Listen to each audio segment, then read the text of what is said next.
Salah satu isu ekonomi yang sedang ramai dibicarakan yaitu melemahnya nilai tukar rupiah terhadap dolar Amerika Serikat yang pada waktu sebelumnya sempat menyentuh angka 17.000 per 1 dolar.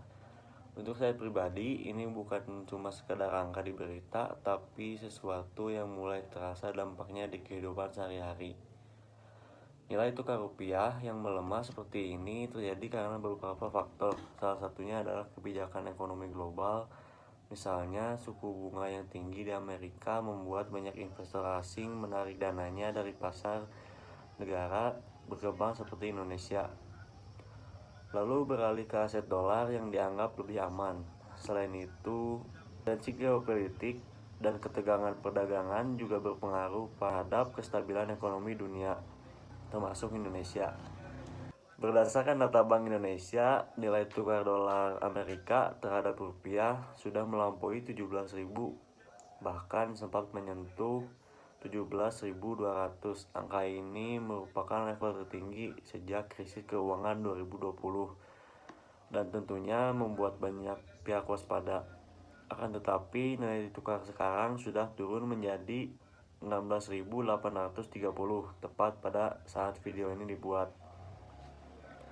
Nah, dampaknya untuk masyarakat adalah orang awam mungkin merasa ini hanya urusan pemerintah atau pelaku bisnis.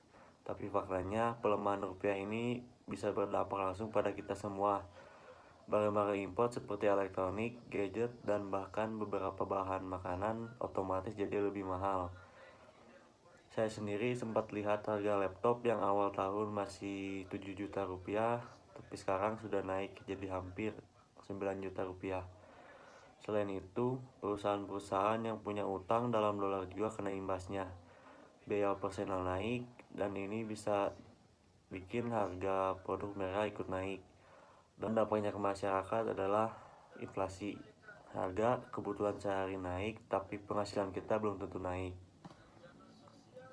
Menurut saya pribadi, ini jadi pengingat pentingnya kita membangun ekonomi yang lebih mandiri. Kita terlalu bergantung pada barang impor, dan saat rupiah melemah, kita langsung kena efek dominonya. Saya juga merasa pemerintah harus lebih responsif dalam menghadapi situasi seperti ini. Jangan sampai masyarakat kecil jadi korban utama akibat kebijakan global yang sebenarnya tidak mereka pahami. Sebagai mahasiswa, saya juga merasakannya.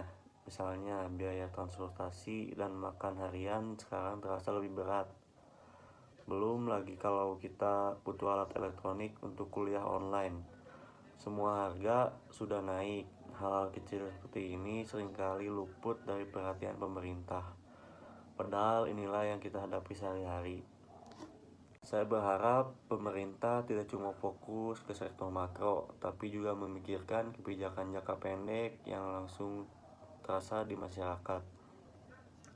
Misalnya, subsidi bahan pokok, bantuan untuk pelaku UMKM yang mengandalkan bahan impor, atau edukasi ekonomi untuk anak muda agar lebih siap menghadapi situasi seperti ini. Selain itu, kita sebagai generasi muda juga harus lebih melek ekonomi. Tidak harus jadi ekonom, tapi minimal paham soal nilai tukar dan dampaknya. Karena kalau kita tidak paham, kita bisa menjadi generasi yang cuma pasrah tanpa bisa mengambil sikap. Jadi kenaikan dolar ini bukan cuma soal angka, tapi soal daya beli, kesejahteraan, dan ketahanan ekonomi kita semua. Harapan saya, semoga pemerintah bisa ambil langkah cepat dan tepat, dan kita sebagai masyarakat juga bisa lebih sadar soal kondisi ekonomi negara.